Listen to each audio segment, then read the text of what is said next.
So, a handling update has finally arrived in F1 22 and it fixes some pretty big issues. Here's what the update includes and what it means for us as players. Check it out.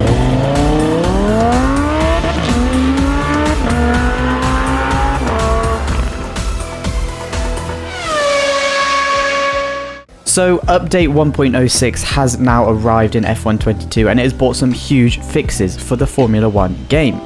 Codemasters has made some changes to a few different areas of the new cars, which could well necessitate some driving style changes and even setup tweaks.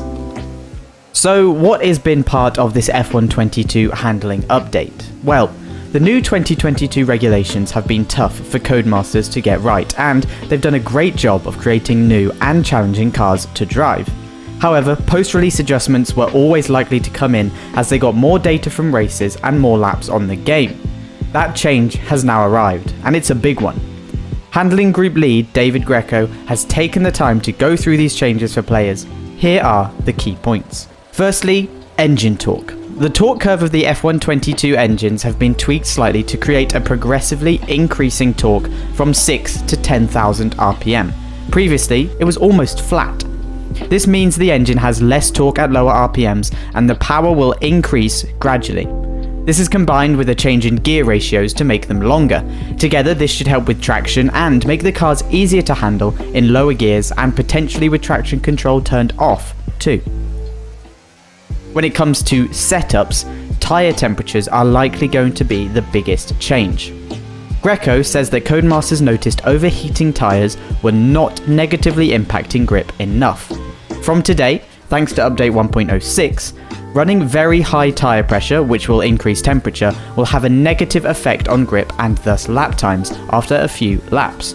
A lot of our setups use maximum pressure on the rear tyres, and we will be going back and testing and updating any setups as needed. So be sure to check them out. And finally, the force feedback. F1 22's force feedback was not great on launch, especially when compared to games like Assetto Corsa Competizione and using more high-end wheels. Codemasters has now enhanced its force feedback for F1 22.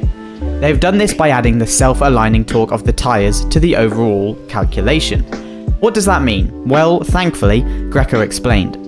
The self-aligning torque always occurs before peak slip angle, which means that feedback will be crisper near the centre of the steering wheel position, but also that the loss of that torque will mean drivers can feel impending over understeer better and sooner.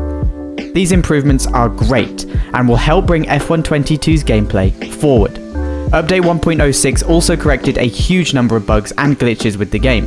While some things still persist, like AI speed out of slow corners, it may well be that these handling changes go some distance to helping players make up the gap.